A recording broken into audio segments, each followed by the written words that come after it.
우리 한 구절인데요. 다 함께 한 목소리로 천천히 봉독해 보겠습니다. 로마서 12장 2절입니다. 시작. 너희는 이 세대를 본받지 말고 오직 마음을 새롭게 함으로 변화를 받아 하나님의 선하시고 기뻐하시고 온전하신 뜻이 무엇인지 분별하도록 하라. 아멘. 네, 오늘은 사람은 어떻게 변할 수 있는가 라는 제목으로 함께 은혜를 나누고자 합니다. 여기서 그냥 사람 하면 좀 너무 폭넓기 때문에 좀 생략되어 있지만, 사람은 우리 그리스도인들을 대상으로 우리가 어떻게 하나님의 사람으로 변할 수 있는지에 대해서 함께 좀 생각해 보기를 원합니다. 우리 사람이 변하는 데는 그 사람이 살아온 연수만큼이 필요하다라는 말이 있습니다. 들어보셨죠? 제가 이제 우리가 만 나이를 쓰니까 45세입니다. 45세인데 그러면 제가 변하려면 45년이 필요하답니다. 그러면 몇 살이 됐을 때 제가 변할까요? 90세가 되면, 지금 50세가 넘으신 분은 우리가 100세까지 산다라고 했을 때 50세가 이미 넘으신 분들은 죽을 때까지 변하지 않는다는 얘기죠. 그렇게 사람이 변하는 것이 쉽지 않다라는 것을 아마 그렇게 표현한 것 같습니다. 그 나이만큼이 필요하다. 그래서 우리가 다른 사람을 막 변화시키려고 하면 쉽지가 않습니다. 그런데 우리가 어쨌든 나이가 들어서 예수님을 믿는 사람도 있고, 또 우리가 젊어서부터 예수님을 믿는 사람도 있지만, 우리 그리스도인은 어떻게 그러면 하나님의 사람으로 변화할 수 있을까?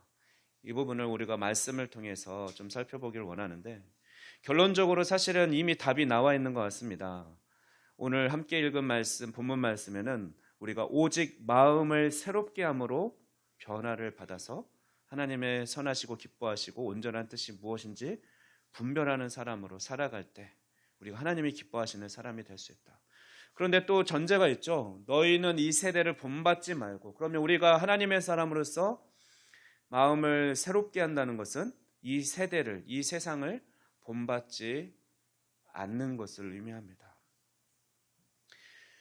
저는 최근에 종종 매번 챙겨보는 건 아닌데요. 기회 있는 대로 이제 혹시 이게 짧게 요약된 거라든가 TV 틀었는데 혹시 나오면 그 오은영 박사가 하는 금쪽 같은 내 새끼인가요? 그 프로그램을 잘 봅니다. 그 의뢰인으로 나오는 그 아이들 보면은 좀 마음이 너무 답답해지죠. 야, 어떻게 저런 아이가 있지? 막무가내이고 어떻게 얘를 도울 수 있을까? 회복시킬 수 있을까? 그런 궁금증을 가지고 보게 됩니다. 그러면서 동시에 왜 이 아이는 이렇게 될 수밖에 없었을까? 그리고 또 그 오은영 박사가 또 솔루션을 통해서 또 함께 또 해결해가고 아이가 변하는 걸 보면서 이 아이는 또 어떻게 변할 수 있었을까? 그런 궁금증을 갖게 되고 또 신기하다라는 생각까지 갖게 됩니다. 인간 변화를 위해서는 학자들은 그렇게 얘기하더라고. 자신의 목표나 가치, 의미, 동기 이런 것들이 명확하게 인식될 때 내가 어떤 삶의 목표도 있고 어떤 내가 추구하는 가치도 있고 또 적절한 동기부여가 될 때 우리 사람들은 변할 수 있다. 그런데 이것을 방해하는 요소들이 있다. 장애 요소들이 있는데 내적인 요소와 외적인 요소가 있는데, 예를 들면 내적인 요소에는 어떤 두려움, 내 안에 있는 두려움, 부정적인 사고나 습관 등이 있고, 또 외적인 거는 주변 사람이 반대하게, 부모님이 못하게 한다든가, 그죠? 타인의 반대, 친구가 반대할 수도 있고 그렇게 하지 못하게 할 수도 있고, 어떤 환경의 제약 등 이런 외적인 요인들이 있다라고 합니다. 그래서 이런 장애 요인들을 극복하기 위해서는 자신의 감정과 생각을 또 인식하고 내가 어떤 상황에 조절할 수 있는 그런 사실 능력이 있어야 메타인지 자신을 또 이렇게 어떤 모습을 돌아볼 수 있을 때 스스로 변할 수 있다라고 하는데, 아니면 외부에서 그런 적절한 도움을 줄 수 있어야 된다고 합니다. 금쪽 같은 내 새끼나 또 학급에서 제가 교사를 할 때 어떤 문제 있는 아이들을 또 상담하고 또 학부모를 상담하다 보면 많은 원인이 사실은 그 가정 환경이나 부모의 그런 가르침이나 부모의 양육 태도에서 나오는 것을 봅니다. 또는 그 과정에서 얻은 어떤 상처들, 그런 것들이 많은 원인이었습니다.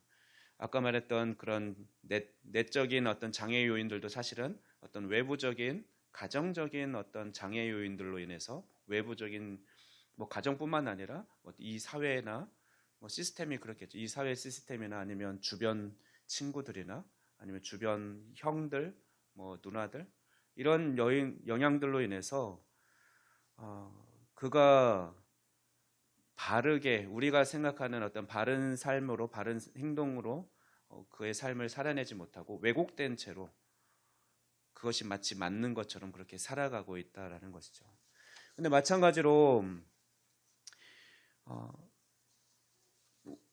우리 그리스도인 역시 하나님의 자녀가 우리가 되긴 했지만 이 세상 시스템이 그렇게 왜곡된 이 세대가 그 악하고 왜곡되어 있기 때문에 우리가 온전하게 하나님 나라의 관점을 바라보면서 하나님 나라의 삶을 살아갈 수 없다라고 성경은 이야기합니다.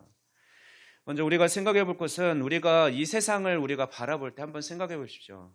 사실 우리 눈으로 이 세상을 바라볼 때도 있는 모습 사실 그대로 보지 않을 때가 많습니다. 단적인 예로 내가 평상시에도 많이 지나갔던 길인데 평상시에는 보이지 않았어요. 그런데 내가 예를 들면 어떤 가구를 사야 돼요. 아니면 꽃을 사야 돼. 그러다 보면 이제 꽃집들이 보이고 가구점들이 보이기 시작하죠. 주변 환경이 바뀐 건 아닌데 내 관심사, 내가 의식하고 있느냐에 따라서 주변 사물들이 다르게 보이기도 합니다. 뇌과학자들에 따르면 인간 뇌에는 매 초마다 1초죠. 매 초마다 이게 가능할까 싶은데 약 2,000건의 자극을 인식하게 된다고 합니다. 하지만 마음이 선택하고 집중하는 아주 극히 일부분만 뇌에 저장되고 나머지는 다 사라져 버린다고 합니다.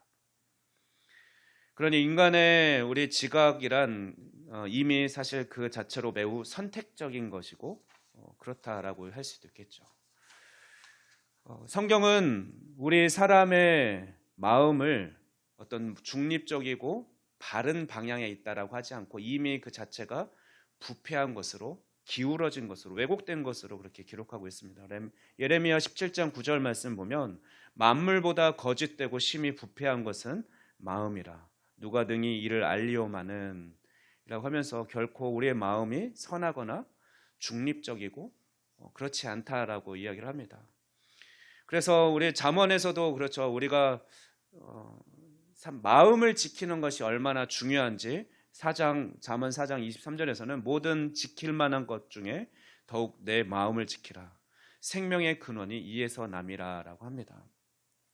오늘 말씀도 마음을 새롭게 함으로 변화를 받아라고 하는데 우리의 어떤 왜곡되고 어그러진 그런 마음을 우리가 새롭게 하는 것, 그것은 앞서 결론처럼 얘기했듯이 이 세대를 본받지 않는 것에서 우리의 마음을 새롭게 하고 기울어지고 부패한 것을 바로잡아갈 수 있다는 것이죠. 그래서 신학자는 이 세상에 성경을 이렇게 왜곡된 인간의 마음에 의해서 만들어진 세계를 세상, 그렇게 보여지는 세상을 그렇게 세상이라는 단어를 써서 표현합니다. 그래서 신약학자 월터 윙크는 신약 성경에서 세상이라는 말을 크게 세 가지로 사용되고 있다. 첫째는 하나님이 창조한 세계도 있고, 두 번째는 인류 또는 인간의 사회적인 질서나 경영하는 그런 세상을 말하고 문화를 말하고, 세 번째는 하나님으로부터 소외된 인간의 어떤 죄된 사회적인 영역을 하는데 대부분은 이 세 번째 하나님으로부터 소외된 인간의 죄된 사회적인 영역, 이것을 신약성경에서는 대부분 세상이라고 말하면서 무려 약 60번이나 사용되었다라고 이야기하고 있습니다. 즉 신약성경은 하나님에 의해서 선하게 창조된 이 세상이 선하게 창조되었으나 인간이 타락한 이후에 왜곡되고 변질되어 버렸고, 그럼에도 불구하고 언젠가는 하나님의 구속을 받아서 그런 구속받을 대상으로서의 세상을 이해하고 있습니다. 그래서 세상이라는 이 단어를 우리가 세 가지로 잘못 혼동해서 사용하기 때문에 쉽게 정확하게 성경의 뜻을 이해하지 못할 때도 있다라고 하면서, 그렇기 때문에 마지막 세 번째 이 세상을, 그러니까 하나님으로부터 소외된 인간이 어떤 죄된 사회적인 영역에 있어서의 이 세상, 세대를 본받지 말라 할 때 그 세상을 이제 신학자는 지배 시스템이란 단어로 바꾸어서 쓰면 우리가 오해 없이 성경을 읽을 수 있다, 신약 성경을 읽어갈 수 있다라고 얘기를 합니다. 즉 선하게 창조되었으나 지금은 변질되어 있는 어떤 억압 구조, 지배 시스템으로 세상을 볼 때 우리는 성경이 세상이라는 단어로 표현하는 바를 제대로, 신약 성경이 그렇게 표현하는 것을 제대로 이해할 수 있다고 합니다. 세상이라고 표현되는 이 지배 시스템은 마치 공기나 물처럼 우리의 삶 저변에 스며들어서 우리가 특정한 방식으로 사고하고 느끼고 행동하도록 만든다는 것입니다. 그래서 사람들은 자기 자신과 세계를 있는 그대로, 아까 얘기했듯이 내가 관심 있는 것대로 세상을 보는 것처럼, 마찬가지로 내가 알지 못하는 중에 우리가 살아가는 이 세상은 우리를 그 왜곡된 채로 이 세상을 바라보고 또 나 역시 내 자신을 그렇게 왜곡되게 보게 한다라는 것입니다. 그런데 이런 지배 시스템 체계는 대부분 어떤 그 사회의 주도권을 쥐고 있는 엘리트들에 의해서 대부분 고안되고 확산된 결과들, 문화들이라는 거죠. 그들에게 유리하게 작용하는 그것을 우리는, 약자들은 그것을 따라가고 무분별하게 받아들이고 그런 상태에 있다라고 합니다. 그래서 요한일서 4장 5절 말씀에는 이렇게 말하고 있습니다. 그들이 세상에 속한 고로 세상에 속한 말을 하며 세상에 그들의 말을 듣느니라. 이 세상 가운데서는 그런 시스템 안에서 우리가 왜곡된, 무너져 있는 시스템 안에서 살아가기 때문에, 우리가 그렇게 생각하고 행동하기 때문에 그걸 벗어날 수 없고 또 세상의 말을 들으면서 그렇게 부패한 채로 살아갈 수밖에 없다라는 거죠. 그런데 어떻습니까?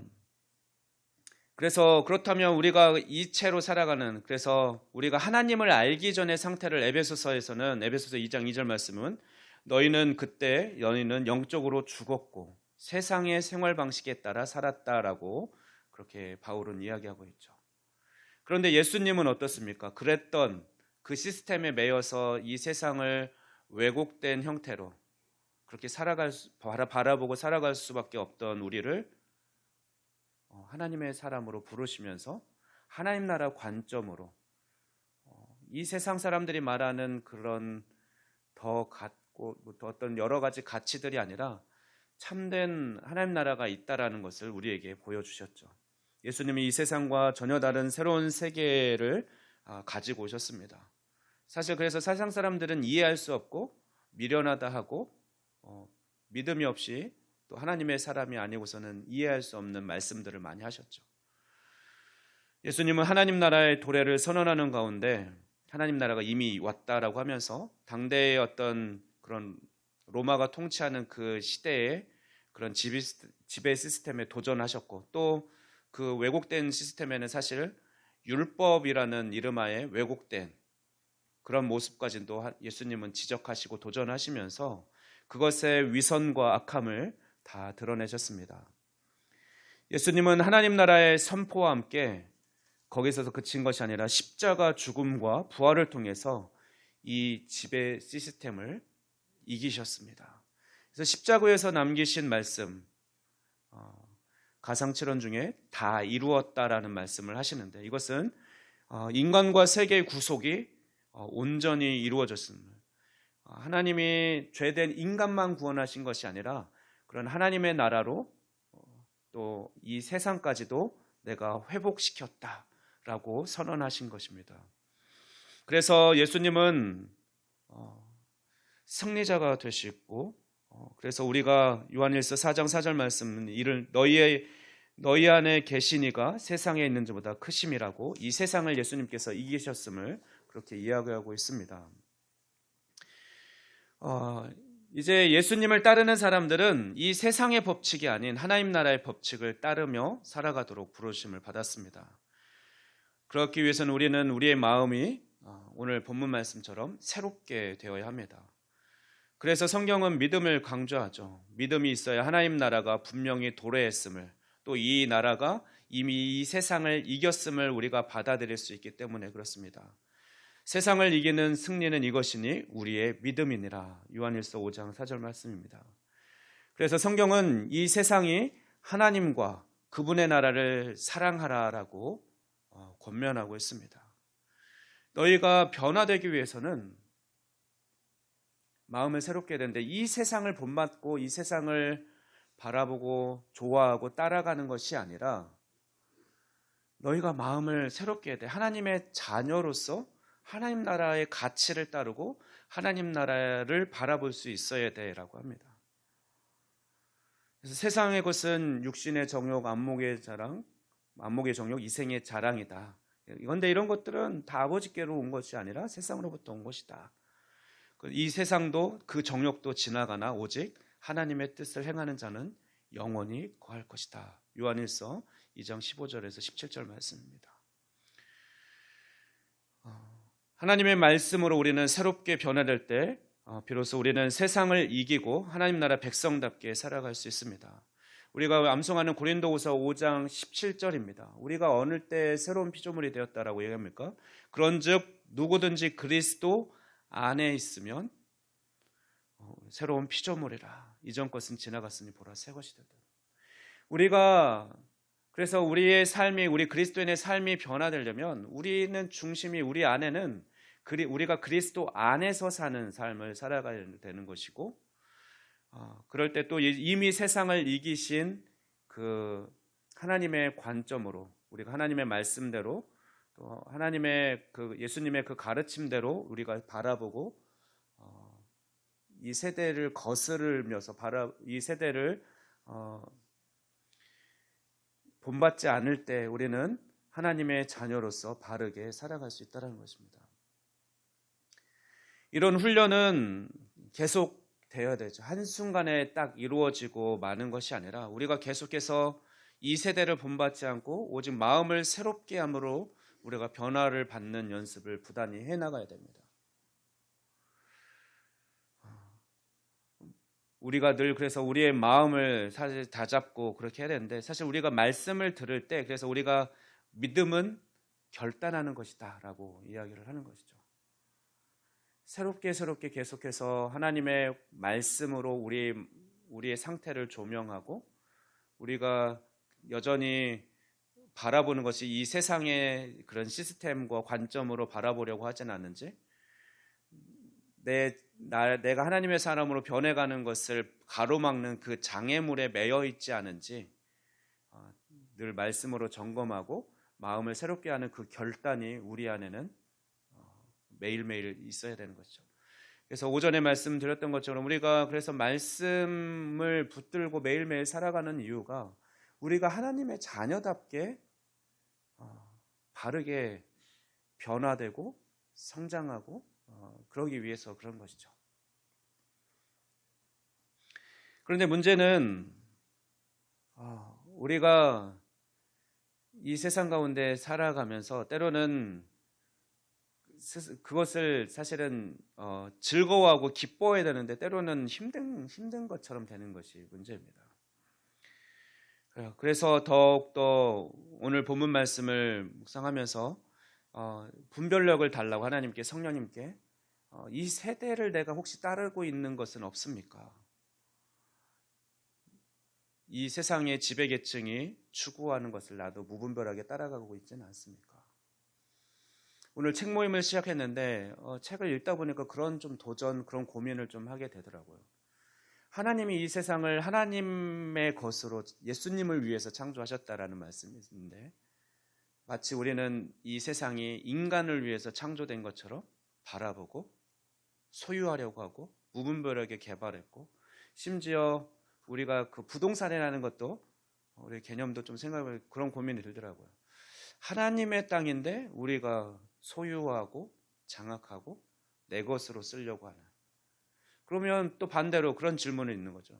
그러면은 우리가 부동산을 안 갖는다고 해서 그게 해결되냐? 그럼 오히려 세상 사람들이 더 많이 부동산을 가지면 더 왜곡된 형태로 더 많이 그들이 누릴 텐데, 그럼 반면에 우리 그리스도인들이 더 많은 부동산을 다 회복해서 다 가져서 하나님의 관점으로 잘 관리해야겠다. 또 이런 생각까지도 또 어떤 게 맞을까? 이런 고민을 잠시 책을 읽으면서 좀 해봤습니다.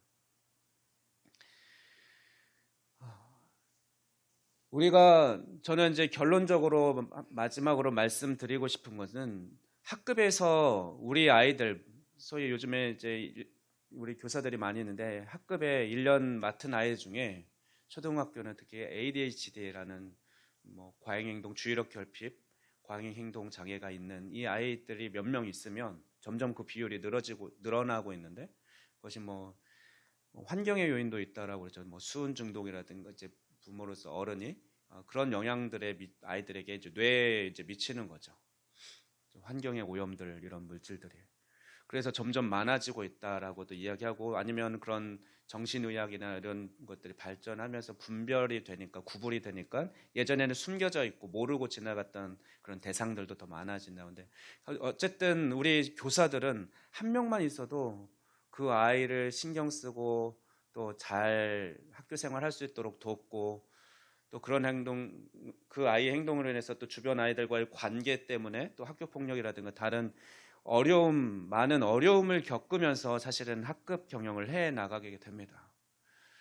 근데 그러면 이런 아이들을 어떻게 도움을 줄 수 있을까? 결국은 사실은 선생님과 그 함께하는 공동체, 그 학급 구성원들이 같이 도와줘야 사실 그 아이는 조금씩, 물론 약물 치료도 상황에 따라서는 병행해야겠지만 같이 이게 변할 수 있는 거거든요.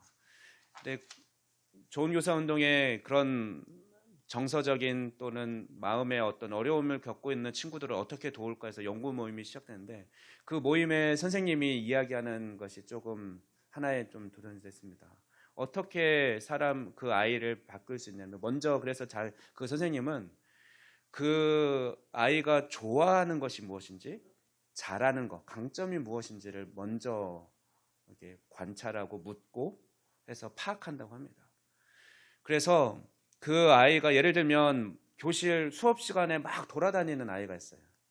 가만히 앉아있지 못하고. 그럼 이 아이의 행동을 일단은 우리가 앉아있는 연습이나 그런 훈련이나 그럴 수 있는 능력을 키워주기 위해서 이 아이가 좋아하는 것을 관찰했더니 비행기 접는 걸 좋아한대요. 종이 비행기 접는. 그러면 그 아이한테는 그 특별한 개별 과제를 주는 거죠. 너가 오늘 어떤 비행기를 이번 시간에 접고 싶은지 그거를 적고, 또 그런 관련된 책도 볼 수 있게 하고, 그러면서 이제 그 좀 종류는 내용은 다르지만 똑같은 국어식이지만 얘는 다른 책을 읽는 거죠. 비행기 접는 법을 읽고 그 정보를 찾아내는. 그러면서 스스로 자기가 좋아하는 것, 좋아하고 자기가 또 잘하는 것을 하면서 돌아다니고자 하는 그런 행동을 억제하는 겁니다. 대상이 다른 어떤 전환시켜주는 것이죠. 그러나 우리가 교육자로서, 그런데 아이들의 행동만 통제하는 게 우리의 목적은 교육의 목표는 아니니까. 그러면서 그 단계가 되면 그 다음에는 또 어떻게 얘가 조금이라도 배움이 일어나게 할 수 있느냐. 역시 좋아하는 것으로 얘에게 동기를 부여하는 거예요. 그 아이의 행동을 봤더니 과학 시간에 과학 선생님한테 어떤 문제를 풀고 나오면 도장을 찍어주는데, 다른 시간에는 관심이 없는데 그 시간에는 열심히 풀어서 나가더라는 겁니다. 그래서 왜 그런가 봤더니 우주선 모양의 도장을 찍어주는 거예요. 잘했을 때. 근데 얘는 그 도장을 너무 받고 싶었던 거죠. 그래서 거기서 착안해서 선생님이 우주선 모양, 비행기 모양의 도장을 구입을 해서, 이제 글쓰기를 얘가 너무 싫어하는데 아예 쓰려고도 안 하는데, 너가 그래도 생각을 조금이라도 써서 가장 빨리 나한테 가져오면 내가 너를 보조교사처럼 선생님을 도와서 도장을 찍는 선생님으로 임명해 줄게. 이렇게 약속을 했다고 합니다. 그랬더니 그 아이는 어떻게 하겠습니까? 어쨌든 쓰기 싫고 귀찮아하던 아이지만 주어진 그 주제로 글을 써서 문장을 써서 가지고 왔고, 이제 그걸 피드백 해주고 그 다음에는 또 가져오는 아이들 거를 잘 썼는지 검사해줘라. 뭐 이렇게 또 기준을 제시해주니까 읽어보면서 다른 친구들의 글을 읽어보면서 간접적으로 또 배움이 일어나는 거죠. 도장 찍어주고. 또 그러면 반대 다른 애들은 또 시기하겠죠. 왜 쟤만 도장 찍을 수 있게 해줘요? 이러면 안 되니까 또 다른 과목에서는 또 잘하는 아이들, 또 그런 필요가 있는 애들 또 기회를 골고루 주면서 그렇게 아이가 좋아하는 것, 잘하는 것으로 그 행동을 조금씩 바꿔가고 수업에 참여할 수 있게 이렇게 도움을 준다라고 그 방법을 나누는 글을 읽었습니다.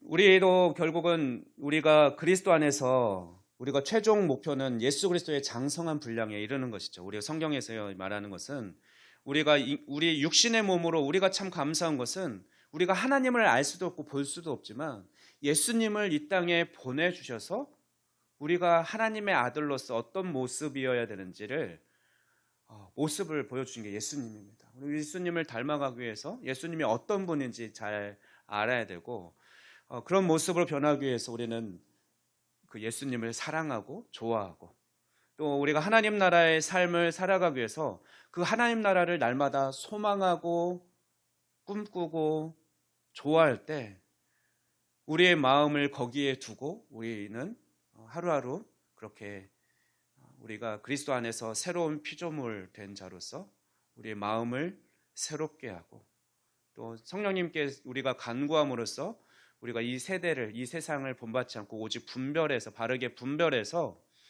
우리의 마음을 날마다 새롭게 하면서 조금씩 좀 더딘 것 같지만 조금씩 그렇게 하나님의 사람으로 변화되어 갈 수 있다라는 것입니다. 그런 어떤 그 아이에게 ADHD 아이에게 대체 행동을 할 수 있는 것들을 제안해 주는 것처럼 우리 역시 이 세상의 관점으로 살아가던 우리의 생활 방식을 바꾸기 위해서는 우리가 소망하고 바라는 그 하나님 나라의 관점으로 살아가는 그런 연습들, 대체 행동들을 우리가 하루에 하나씩 조금씩 실천해 가고 그런 방법으로 생각하는 우리가 훈련들을 계속 해내 나가야 한다는 것입니다.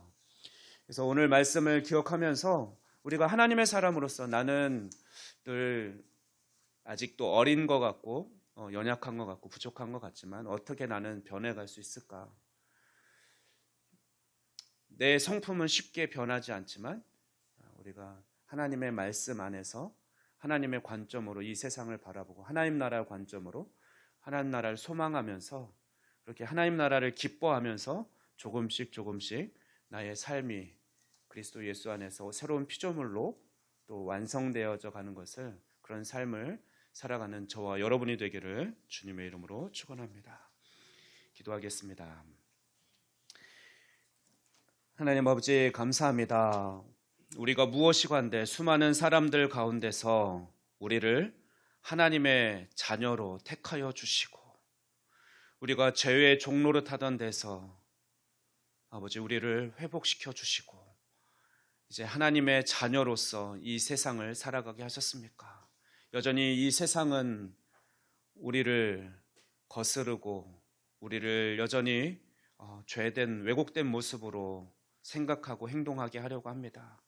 하지만 우리가 그리스도 안에서 새로운 피조물이 되었으니 우리가 이 세대를 본받지 아니하고 하나님이 기뻐하시는 것을 우리도 기뻐하고 하나님께서 또 바라고 완성하실 그 세계를 우리도 소망하고 바라보면서 날마다 조금씩 또 예수님을 닮아가는 우리가 되게 하여 주시옵소서.